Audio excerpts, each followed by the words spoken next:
Live from the Scripps Studios, this is 10 News. Breaking news, thieves using some sort of bulldozer to try to steal that ATM. And right now, police are roping off the neighborhood where it all was left behind. The thieves on the run. President Trump's ex-campaign manager turning himself into authorities this morning. The charges he could be facing stemming from the Russia investigation. Dangerous moments in the middle of the night. A pile of burning leaves nearly burning down that home. And a wild Game 5 of the World Series, a complete slugfest. Why some players are saying it's not their skill, but maybe the balls are juiced. I don't know. Home runs all over the place. I know. The wrong team coming up on the losing end. That's probably why the Dodgers may think they're juiced even more. Yeah, right. Thanks so much for joining us, everybody. I'm Virginia Cho. I'm Jason Martinez. It's a busy morning, Monday morning. There's a lot going on. You might, if you like the fall-like weather, you're going to like this. Oh, finally. I mean, we were in the triple digits last week. Not the case this week. Fall is here, and it is here to stay for a while. An active storm track is going to be moving into the west right now. We've got this little dry guy right here, but he's enhancing that sea breeze, bringing breezy conditions to our mountains and deserts. A lot of clouds here locally. In fact, the marine layer all the way up into our mountains this morning. And I can't rule out some drizzle, maybe a few sprinkles this morning and then again tonight into tomorrow morning. But if you're in the mountains, it's looking a little creepy just in time for Halloween. Tomorrow, a little foggy in Julian, so just drive careful in those areas. As you're heading back to school today, again, patchy drizzle possible. It is fairly cool in the 50s and 60s.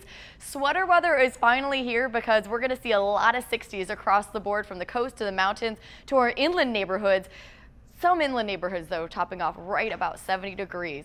I'm going to track our chance for a little rain today, hour by hour, when I come back with 8 minutes. It's been kind of active this morning, Kalina. Yeah, it really has been, and we actually have a new problem to show you out on the 5 freeway in the South Bay. So this is northbound just before the 54 where we have a crash over on the shoulder. You can see that speeds are already starting to slow down here. It's pretty typical for this time of the morning. So your commute time so far, 18 minutes leaving the 905 as you head northbound to about the 8. And the 805 is an alternate route. You can see the traffic building between the 54 and the 8 as well. Right in that hot spot, about a 12-minute ride. Now, I'm watching all of the activity out on your roadway. We'll head out to the East County in just a few minutes. Jason? Thank you very much. Now, breaking news, thieves using some kind of piece of construction equipment to try to steal an ATM, and then they abandoned the equipment right there in the neighborhood only after hitting some cars. What a mess. 10 News reporter Mary McKenzie is live in Allied Gardens at the bank where it all started. So, Mary, those thieves still on the run? Yes, and take a look. So this is a drive-up ATM, Virginia, Jason, but this guy used construction equipment. You can see, come over this way, Kim, if you can, really quickly. There's a lot of damage here in the parking lot. So obviously you can see it didn't work, but the guy got away, taking off from here in that Caterpillar. That didn't go well either, though.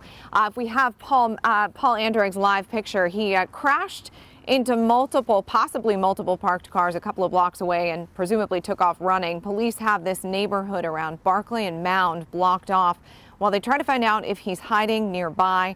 There were a couple of witnesses that cops are interviewing, but not sure what they were able to give them as far as a description. We don't have one yet, but for now they will be looking for him in that neighborhood. We'll keep you posted with updates. We're live in Allied Garden. Mary McKenzie, 10 News.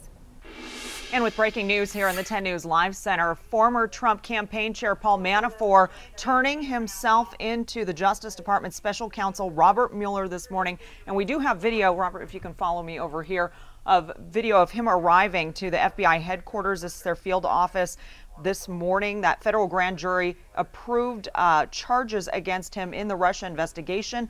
The Wall Street Journal reporting that the charges against him include possible tax fraud. Now, the indictment itself expected to be unsealed later today. Of course, President Trump and his administration have repeatedly denied any wrongdoing. From the Live Center, guys. Thank you, Renee. New from overnight, a near catastrophe. I mean, look at this pile of leaves burning right by that house. Yeah, 10 News reporter Mimi Alcala live in Emerald Hills where that happened. And Mimi, it was neighbors who stopped that fire from spreading and burning that house down.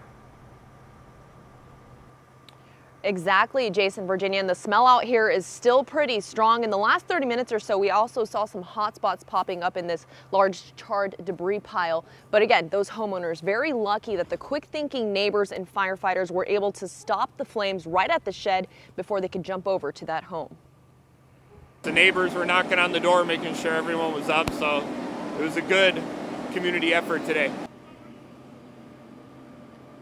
So that's next door neighbor Nick Emanuel, who was impressed with how quickly everyone responded after waking up to those flames around midnight. Our 10 News breaking news tracker was here as people grabbed garden hoses to try to control the fire as it was quickly spreading. Firefighters arrived a few minutes after that and got it all out. Now, this started when a large pile of leaves and debris caught on fire. The flames crawled up a fence and then jumped over to that shed.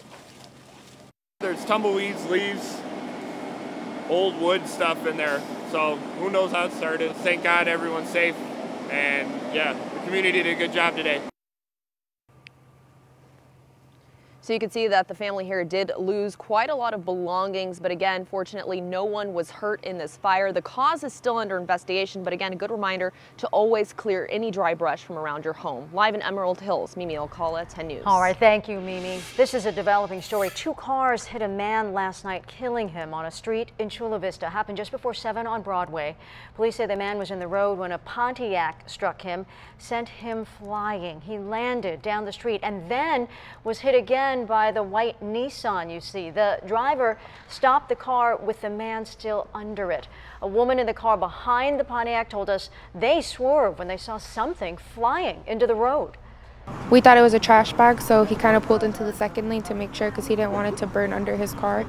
And when we pulled up closer, it was a man on the floor.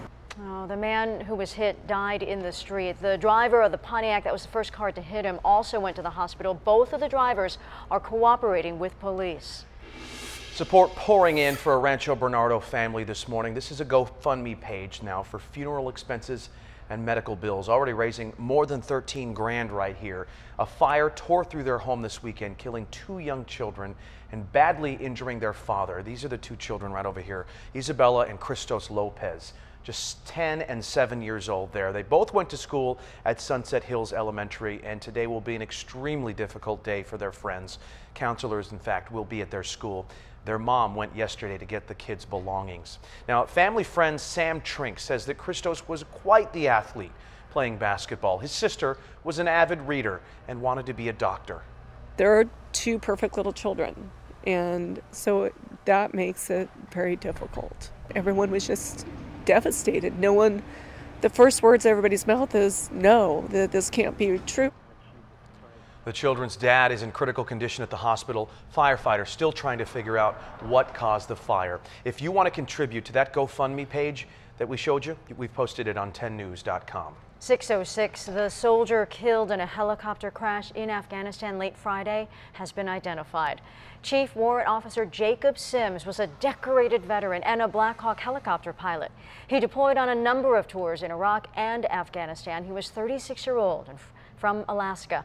6 others were injured when the helicopter crashed just south of Kabul. The military says enemy action did not cause the crash. They're still working on figuring out why it went down. Renee Nelson here in the 10 News Live Center. This is happening right now. Cooler temps, they're taking over in the Northeast. This was after a tropical storm downed trees and caused a big mess yesterday, bringing some strong winds and heavy rains in the area. We're looking at some of these images out of there of people trying to drive through last night, and you can see all of the water here and even under bridges right here. Like I said, causing a mess for commuters even, and that includes airlines. You can see this misery map right here. It's causing some delays. Took a look at Lindbergh Field, however, no delays out of here relating to the storm right now, guys.